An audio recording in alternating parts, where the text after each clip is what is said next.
pleasure for me to introduce Thomas Fowler, who is going to talk to us about homelessness advice, which has been a particular challenge and hot topic during the COVID pandemic. So I'm going to hand straight across to you, Thomas. Good afternoon. Thanks so much, Lisa, and good afternoon.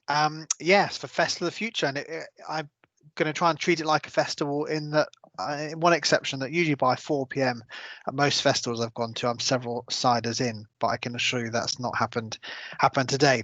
But yeah, we're going to be looking at why now is the right time to think about homelessness advice. So thanks for the introduction. My name is Thomas Fowler. I'm the co-founder of AdviceAid, which is a technology platform that is really empowering organizations to supercharge their advice offering online, and either through a kind of suite of tools for kind of advice providers or advisors, but also directly for customers as well.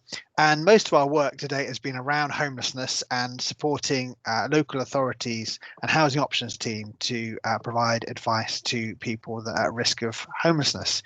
And we're passionate about that. I've worked for 10 years managing frontline homelessness services, and one of my other colleagues has got a lot of experience working around housing advice as well. So we're really passionate to do something around homelessness and to see a bit of a revolution, I guess, around advice. And as we go through today, we'll explore why that is. I also do some work with Dorset. I also work for Dorset Council, and but it's in the capacity of AdviceAid that I'm speaking with you today.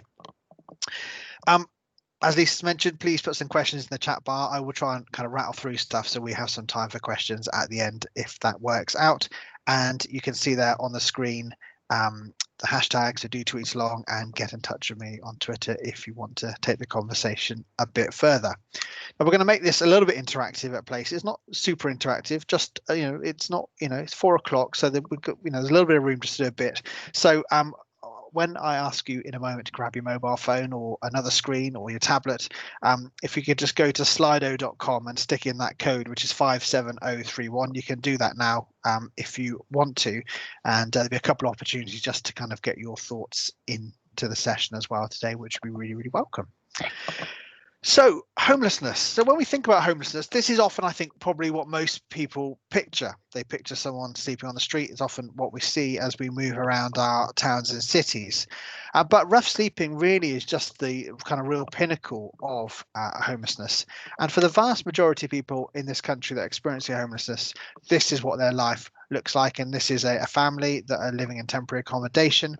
And can you imagine, that's one room what they're living in. And can you imagine, particularly during the kind of that we've experienced earlier in the year, what that experience would have been like. But that's a typical picture of homelessness in this country. So we're going to get interactive now, and I want you to tell me how many people you think are homeless in the UK. So how many individuals do you think are homeless in the UK?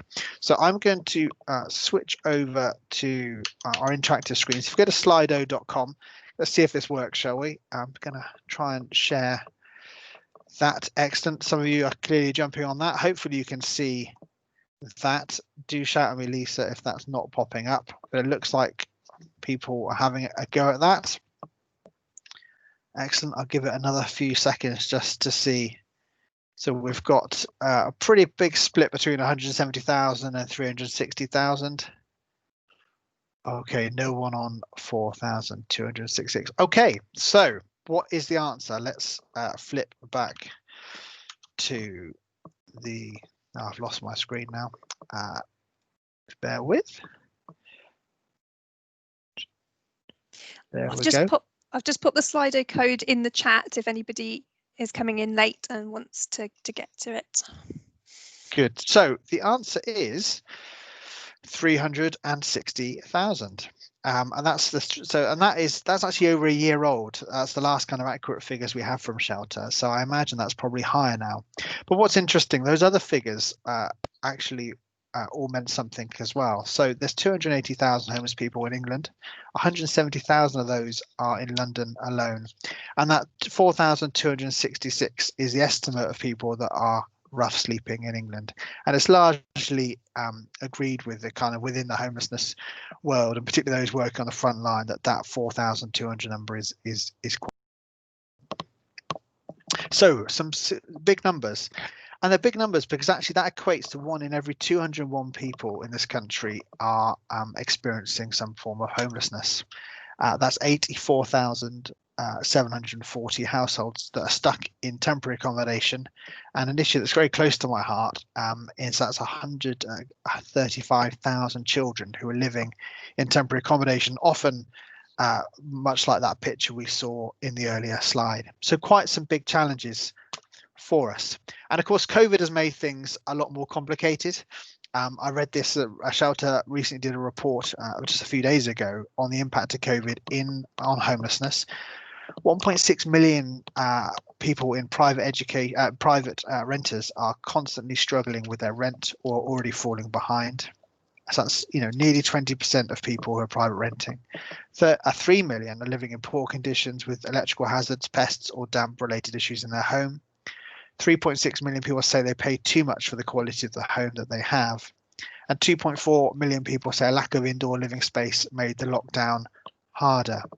And there's certain protections that we've known, some that are obvious around kind of the furlough scheme, but also around evictions as well. That it's probably stemming that problem a little bit, but the tap is going to get released at some point, and I think we're going to see a significant jump in homelessness in this country as a result of all the impacts of COVID. So it sounds very doomsday, doesn't it? Sorry about that. Just the reality of where we're at. And what are the the main causes of homelessness in the UK? Well, there's a number of causes, but there's two that jump well and above any other. They're significantly, incomparably higher to all kind of other causes of homelessness, and that is the end of basically private rented tenancy arrangements, and much related to that is rent arrears. And those two cause well over probably half to 3/4 of most homelessness situations. And that's not to say there's obviously other contributing factors to that, but that's mostly what we're seeing.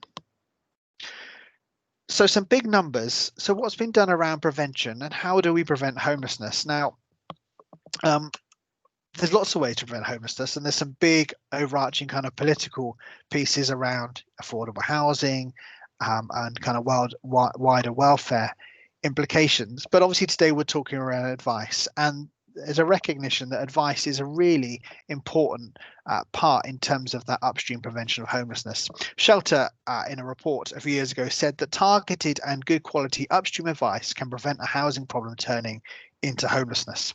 A study conducted as part of a legal services research centre found that at the end of a year-long project, a third of participants stated they had avoided eviction, and a quarter suggested they had avoided the forced sale of their home as a result of the advice they received.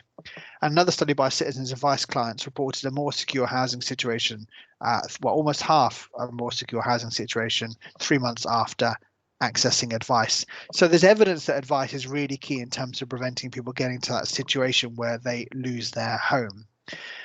And the government recognised this, and it's baked into legislation for housing authorities, local authorities, to ensure that advice is a key part of their offering. And that was recently bolstered by the Homelessness Reduction Act, which was a significant piece of legislation that came in a couple of years ago. The legislation says, and this is a lovely classic government statement here, look how long a sentence this is without any punctuation.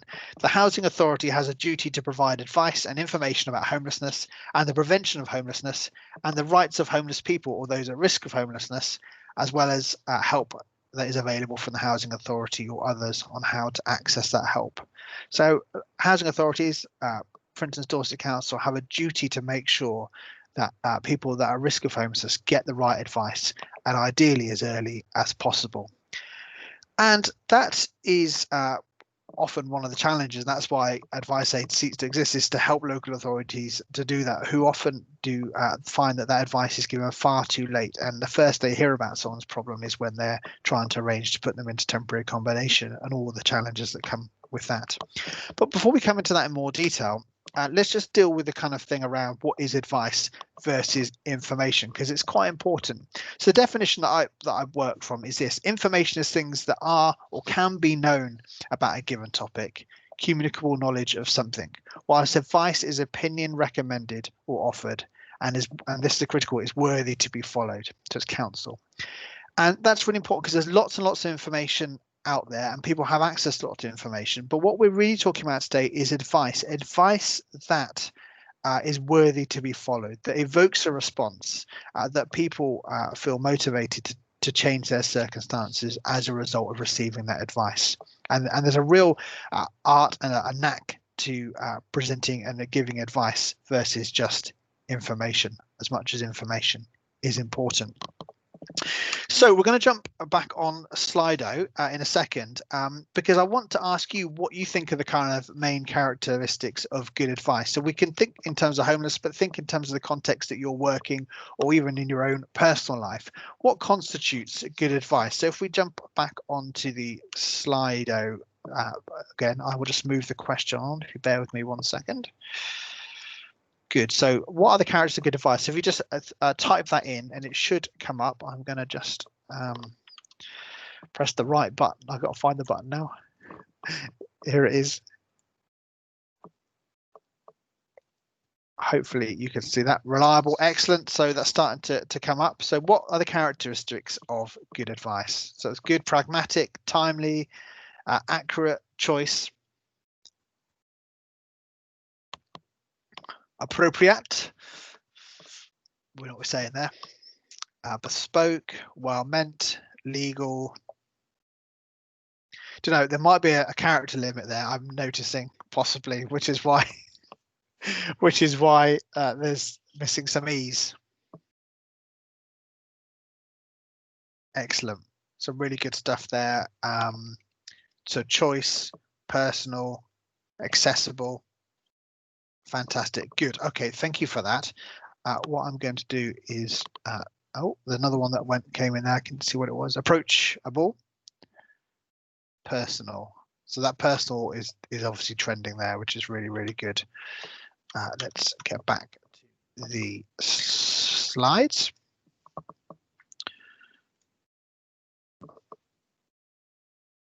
Okay, hopefully you've got that. Okay, so some really good stuff there. I'm just going to pick up a few of ones that I think, and really pleased to say they reflect some of the ones that you guys have suggested. So the first one, and for me this is really foundational to many of the other aspects of it, and that is provides value. And one of the best bits of feedback, one of the best quotes we ever had around AdviceAid was from a customer of Lewisham Council, who said and when they used AdviceAid, they said it's giving me the information that I actually want as opposed to irrelevant information, and shows me the thing of value. If advice is going to make a difference, at the end of the day, we're looking to empower people to change their situation and their circumstances, then it has to have value. And I don't know, how many times you've gone and you've sought advice on somewhere and it hasn't really meant anything, or it feels like a waste of time.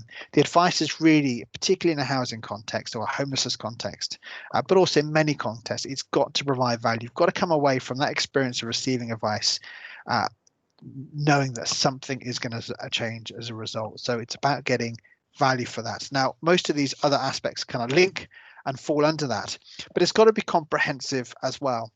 It's got to diagnose what advice is needed and present even the most complex advice in an easy to read and digestible format. And again, that links to value, because some of these issues and areas that people are looking for advice around are complicated. And we're going to look at an example a little bit later on around evictions that is incredibly complex, and actually how we move that into people be able to make simple decisions and change their circumstances is really important. But it's important we deal with a comprehensive set of advice so that it's meaningful and provides value. Tailored, so providing advice relevant for each situation and circumstance, and not all advice should be provided with equal measure. So we're all individuals, and I think someone's mentioned earlier on around, or several people mentioned about it being personal. So my housing situation is going to be different to your housing situation, and so making sure that advice is really specific to the context of that individual, makes it meaningful and provides value to it. And I guess that's probably some of the dangers, isn't it? I mean, I'm a big fan of if I'm feeling a bit poorly, I'm straight onto the NHS website, which and then you scare yourself, don't you, because you think, oh my goodness, I've got a few weeks to live. really, when really all you've got is an ingrown toenail or something, because you've kind of read everything there is, but it's not tailored to your specific diagnosis. And so advice, it's really important that it is related in that sense. And again, there's so many different circumstances. We'll look later on around evictions. There's so many different contexts in which someone might face an eviction. It's important that we tailor that advice accordingly.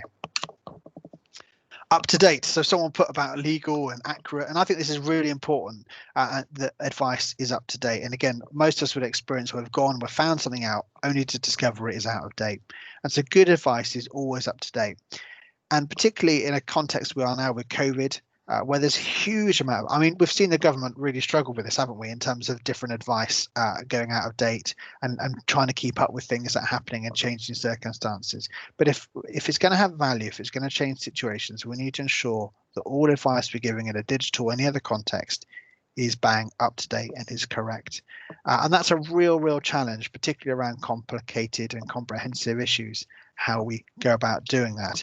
And that's one of the challenges that we find working with kind of local authorities who are providing advice, is always knowing when things change, distilling those changes and making that available to customers quickly is quite a difficult thing to do. Next one is accessible. So really interesting stats here. At least 1 in 5 people in the UK have a long-term illness, impairment or disability, and many more have temporary disabilities. And so we need to think very carefully. If we look at all our buildings, we make sure that there's good, proper access. But what about online, and what about in the digital sphere? Now, I know public sector organisations have a lot of scrutiny on this, and there's extra legislation that affects them around the production of PDFs and information. But it's really important that the advice that we're putting out there is accessible, is easy to read, and visually comprehensible. But another really important thing, and something that's perhaps talked but a little less, is making sure that it's understandable. I was really shocked to read this a couple of years ago, that the average reading age in the UK population is 9 years old. And therefore, when we're writing advice and when we're providing information, it's really important that we put that in a way that is understandable. And particularly, so some of these areas are comprehensive, they're complex, they're legal, and how we, the real art, I guess, to good advice is taking those complicated and often lofty terms and concepts and making that accessible, understandable, and putting it in a way that really empowers, I guess, customers to make a change to their circumstances. So accessibility is really key, and we spend a huge amount of time on that. We have in terms of AdviceAid and the stuff around homelessness, we have a legal team that write a lot of that, but we've done a lot of work with that team and a lot of training around this kind of getting things written in a way that is comprehensible and accessible to the majority of people.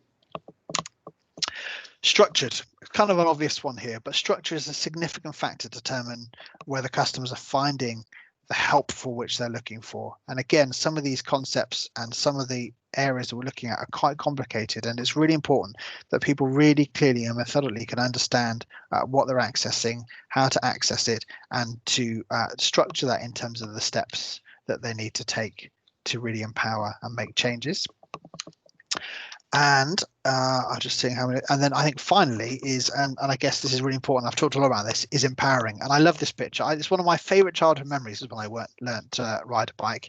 And I remember so well my dad pushing me and let it go, and then suddenly you're flying on your own. And I think for me, good advice is all about that. It's getting people to that point where they can kind of fly on their own and make some really good decisions and change, I guess, their circumstances. So it's really got to have value, so people feel engaged and empowered to resolve their situation. So those are a few of the kind of, I guess, concepts, a few of the principles I think are important around advice. We're going to come on shortly in terms of what that looks like digitally, but I want to give you guys an example of what that might look like. I want to talk around something called Section 21. So Section 21 is the legal notice that a landlord has to give in the event that they want to take possession back of the property that they're renting out. Now, it's always been a really complicated piece, because they have to that notice that they give has to be valid. It has to be valid so it stands up in a court of law, so that eviction can take place. And a lot of, for instance, in housing advisors, and particularly local authorities, spend a lot of their time advising customers and residents in terms of, is that notice you've been given valid? Now, COVID has thrown a whole lot of spanners in the work because the government have put through the Coronavirus Act to put some emergency changes to that, and that has changed throughout this period as well and is likely to continue to change. So it's a really interesting piece, and that it meets so many of those criteria that we just talked around in terms of complexity, fast changing, and it needs to be really accessible. So what I'm going to do is I'm going to yet again move my screen around. So if you bear with me 1 second, and I will flip to here again. Now,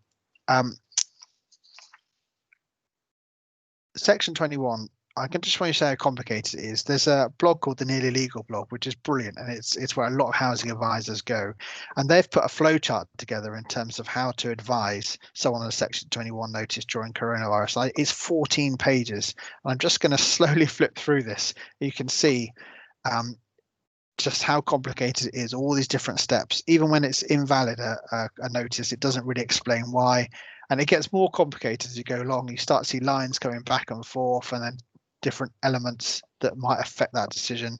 And as you get down into the teens of the page, you can see those arrows. This is my favorite slide here at the bottom. Look at this arrow selection here.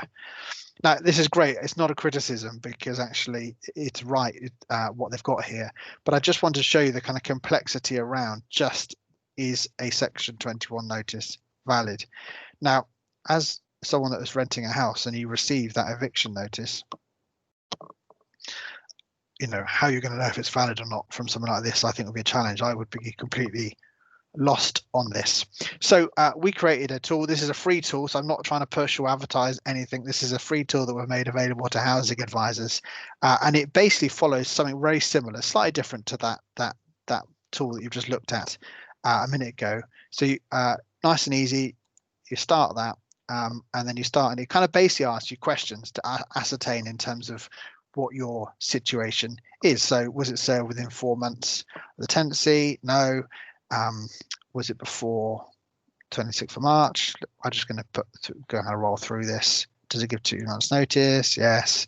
So lots of clear questions that I think are quite understandable. Was a notice served within the last 6 months? Yes, it was. So bear in mind, this is for advisors that give that are advising residents. So do they live in an HMO? And what was quite useful there is, if you don't know what an HMO is, it will explain that for you. And then again, was the tenant charge any fees? So again, a kind of nice description of what those fees might be. So no. And then when did the tenancy start? Well, let's say after the 30th. And did the landlord give the tenant a gas safety certificate? I think we'll say no. So we don't have an up-to-date certificate. No. So there we go. So we've answered all the questions, and then we're going to spew the advice out. So very clearly we can see that the section 21 notice is invalid, but unlike that flow chart that we looked at before, we've also then got further information that we can read in terms of why it's invalid and what are the next steps that need to be taken. And as an advisor, I can print a copy of this, I can download a copy as a PDF and add it to a case note. I can send and share that directly with a customer or with anyone else. So it's just an example really of in terms of, and I wanted to show that, not to show off this tool particularly, but to give you an example of those concepts around those principles around advice, how you can implement those in a digital way. So I'm going to flip back now to the PowerPoint. Hopefully that's there now. So that's an implementation of that. So why digital? And this is really important that we looked around homelessness, because around advisors, there's very little digital activity happening in homelessness advice. Most of it is very traditional in terms of you ring up the council, you go to an information point, and you make an appointment and you see an advisor and they give you that advice. But I think there's some real advantages in terms of moving advice into the digital sphere, in addition to and above and beyond the kind of more traditional methods of advice. I just wanted to roll through a few of those quickly. So one is customer behaviour. I've already mentioned that when I get ill, I'm straight on the NHS app. most of us now, not all of us, but most of us are living and working in a digital world, aren't we? So our phone is our constant companion. So our behavior is already looking to find advice online before we ring someone. I'm much more likely, and particularly talking around prevention and upstream, to look something up online before I go ringing someone. And we tend to kind of ring someone or go and see someone often as a last resort. And the problem with last resorts is that when the things get really expensive and people's circumstances are pretty bad. So actually, in terms of prevention, getting to people early and meeting their kind of already their online habits is important. The great thing about digital advice is it's 24/7. Most kind of housing services operate Monday to Friday 9 to 5, but actually it's often in a crisis when we most need calm orientated advice. So perhaps, you know, I'm working a night shift and I come back 10, 11 o'clock at night on a Friday, and there is that section 21 notice or eviction letter on my doorstep. That's when I need advice. That's when I'm going to panic. That's when I need to make decisions. That's when actually the steps that I take at that point are really critical to my future and my possibilities of avoiding homelessness. And for someone to wait then till Monday morning to try and get an appointment to speak to someone might be too late. So the great thing about digital, it's always on, always available. We've talked a bit about being further upstream, but say people accessing stuff online much quicker. It's much easier. The threshold, if you like, the barriers to accessing advice are much lower because you're just doing it on your phone or your tablet. You're not having to pick the phone up or go and see someone or wait for an appointment and all the things and all the failure points that could come with that. Online advice is there. It's always there. Now, consistency, this is something that we are quite keen on with AdviceAid, because what we've noticed in terms of working with local authorities and particularly working as advisors, there's quite a lot of inconsistency in the advice that's given. Now, as we've already looked just on one very small bit around section 21 is complicated. And so actually to expect humans, I guess, human advisors to give the same advice time in, time out, and exactly the same as their colleagues is probably a tall ask, which is why we've created a tool for advisors as well, which helps support the consistency in terms of the advice they're giving. But yeah, different experiences, you know, people having a good day, people having a bad day impacts the consistency of that advice, and that's something we've seen. But if you put advice in the digital sphere, then it's always the same advice every time. It's consistent. Scalable. So when a crisis like COVID comes along, say we have a massive tranche of evictions coming through, how do you scale advice? And that's difficult if all your advice is through individuals, through one-to-one advisors, you know, employing, training. It's an area actually where there's a fairly high turnover of staff anyway, and it's difficult to recruit to. So how do you scale up that demand? Well, of course, on the digital sphere, that's easy. You just, you know, get onto your data center and scale up accordingly. It's very responsive to need and circumstances. And return on investment. So, I mean, this is an obvious one here. Advisors are expensive, and you know, that kind of one-on-one time costs councils and organizations that are giving advice a huge amount of money to deliver that advice. Now, I'm not suggesting, great, you know, put a digital tool in and sack all your staff. Actually, what the great thing is to really look at where in that pipeline, I guess, in that stream of support, do you put your resources? And when people are really at that kind of crunch point where they are homeless, or it's at that last stage, that's where that intensive one-to-one work is really useful. But if you can try and move your advisor time into doing that and moving some of that away and that early prevention, that upstream work into the digital sphere, then I think there's really good outcomes and better return on investment for that. And of course, the great thing about digital advice is you can, as we've seen just on that example I gave you can keep it, you can share it, you can download it, and all the things that come with that, which is really, really useful. So I just wanted to pick up one other kind of point as we start to begin to wrap up a little bit, and that is to talk around websites and some of the limitations around that. So I've shown you a kind of online tool that is very much question based. What we find in terms of a lot of advice organizations and local authorities is that they tend to do a lot of their digital advice by putting information or putting kind of housing advice or housing options pages on their website. Now, this is great, and of course it's standard practice and it needs to be done, but there are a number of limitations in having just an information website or pages as averse to kind of specific digital tools, such as the sort of thing that we've looked at, and other ones obviously are available. One of those is navigation. So again, it's around that kind of structure. You're looking for advice around a topic rather than necessarily your needs or circumstances, and that already involves the customer having to interpret what their needs and circumstances are against the kind of particular topic. That might be obvious, but in some complex areas that may not be. I mean, I don't know how many of you have heard of the term Section 21 before today, but it's something that we might have all experienced if we've rented a property. Websites have some inherent layout limitations, particularly around giving advice. They're really useful for putting information.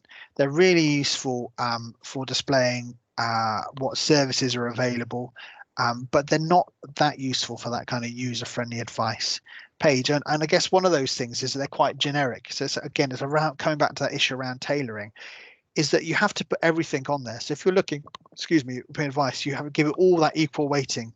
So actually, I have to read through pages and pages of advice that's not relevant to my situation, or is not seeming to, till I find actually what is helpful for me, and it's not tailored in that sense. So there's some of the limitations, which is why we're kind of working with organisations to really say, when I talk about supercharging advice, is to really look at how you can deliver that through a series of different interactive tools. So there are solutions. We've come up with one, and I guess the challenge really for all of us that are involved in giving advice is how we can look at moving that, following those principles that we've looked at today, really particularly around empowering people to make changes in their lives, but moving that into the digital space with all the benefits are there, but not limiting ourselves, I guess, to websites. And I really believe that it's looking at tools and applications and web applications that can really do that. We have this lovely endorsement from Futuregov, which I'll share here because I think it's a challenge for us, but I think it's a challenge for all of us in terms of all of us that are delivering services and advice.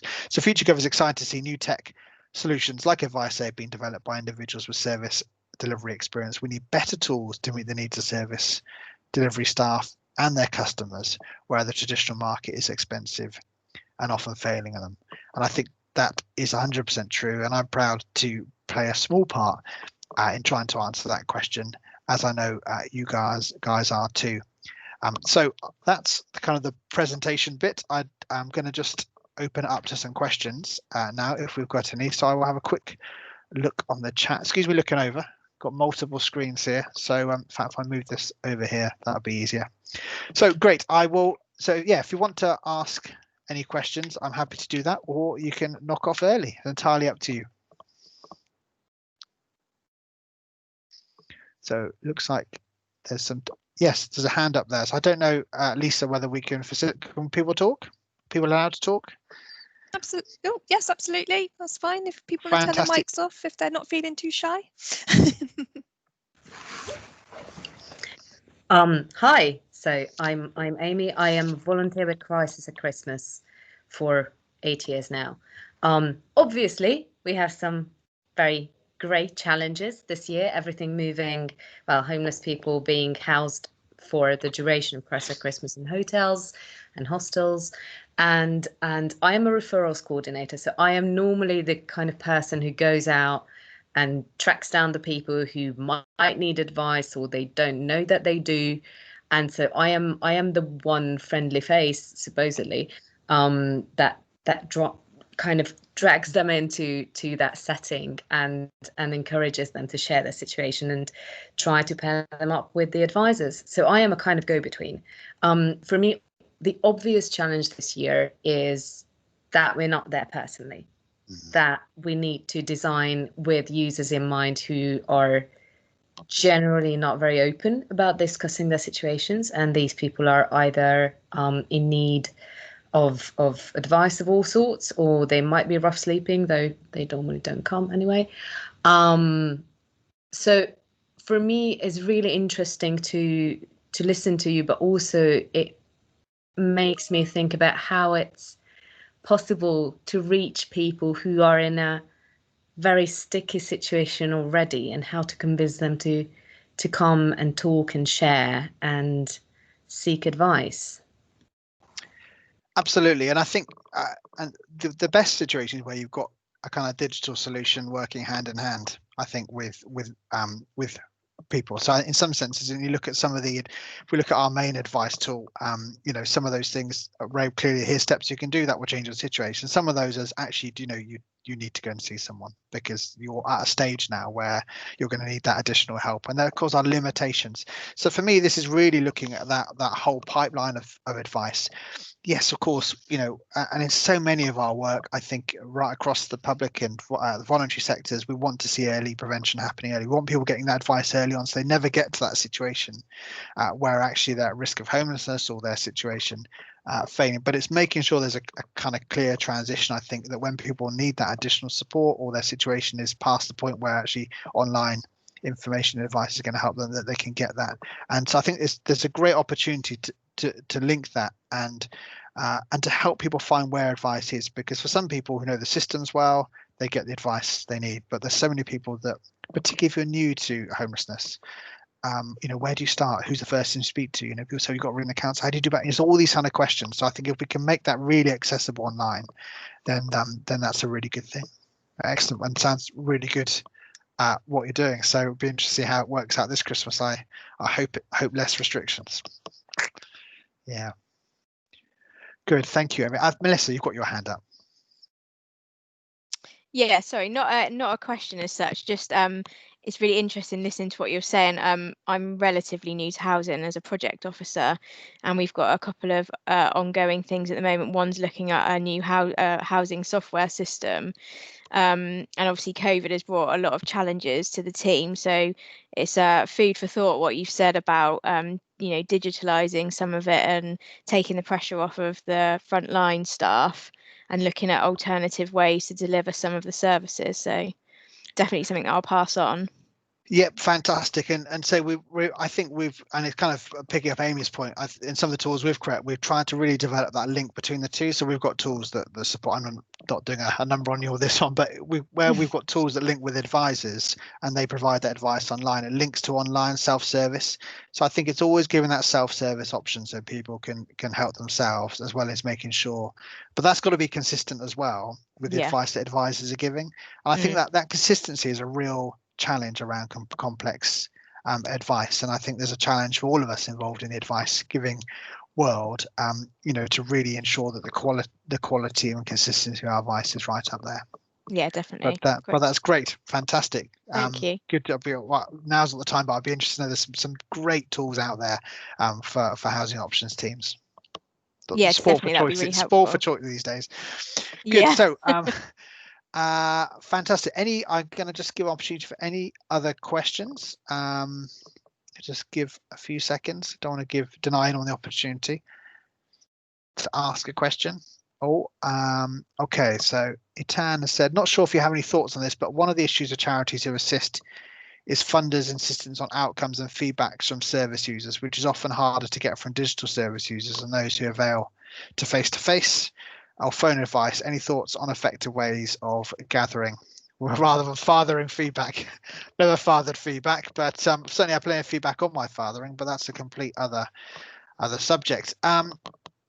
Yes, and there's loads of, I'm probably not an expert on this, but there'll be other people on this call that probably know. Lisa would be good, but there's actually loads of great ways of measuring online engagement in terms of direct feedback mechanisms that people can use while they're using experience, but also ways to record. So there's lots of demographic tools. So for instance, when we use this in design tools, so when we started the Section 21 tool, we looked at how people use the tool, what sort of questions, how they use their clicks and stuff, but what are the kind of information they're looking for, what advice they clicked on, did they, you know, what further reading they did. So you can do some basic analytical stuff in terms of patterns of behavior and what are people resulting in doing. You can also ask for obviously direct and short-term feedback on that. Now linking that, I guess, to a longer term outcome is a bit more challenging, but I guess that's really thinking around that early bit. That kind of early pipeline, but that's a challenge around all prevention. And that's probably why prevention in general is across all sectors is always underfunded, because how do you measure the success of something not happening because you prevented it early on? So definitely the right question. Digital tools, there's a lot of options to do that built in, but yeah, there's some challenges. So have you thought about voice assistant chatbot access? Yes, we are currently working with a provider to look at how we integrate that. Absolutely, at the moment. So we've got so what we're looking to do is make, I guess you've seen that kind of tool as on a website where you kind of click through and ask questions. We're looking at making that natural language based, and you can do it on Facebook Messenger and WhatsApp and things like that. So actually you could put a telephone number out that people could text for advice, and again it would be automated, but then you've got that seamless handover to a real advisor. So if in terms of someone's situation is more imminent or urgent, so for instance, on the test example we did, if someone said I'm going to rough sleep tonight, then it immediately connected them with a real advisor. So lots of options like that. Yes, I didn't pick that specifically around accessibility. Amy's asked a question around non-English speakers, and that's really important. So we're working certainly on some of our tools to ensure that they're suitable, and that's really driven by, I guess, the local authorities and the areas that they're working in. But when we look at accessibility, we really got to look at our customers are making sure that only that language, in terms of even that reading age, is right, but that it's suitable for the languages of people that are accessing that tool. It's a very good point. Excellent, Lisa. That's brilliant. You've had some fantastic questions come in. It's been really interesting question. I've been kind of drawn in. I've not been as tweeting as much as I meant to, so I'll probably be told off by Katrina later. But thank you ever so much for doing that, and thank you for everybody who's attended this session. If you want to learn more about the festival, follow us on @Digital Dorset. And the festival is still running tomorrow, so it's not too late to sign up to other sessions if you want to. But thank you very much for your time. I hope you enjoyed it as much as I did. And thank you.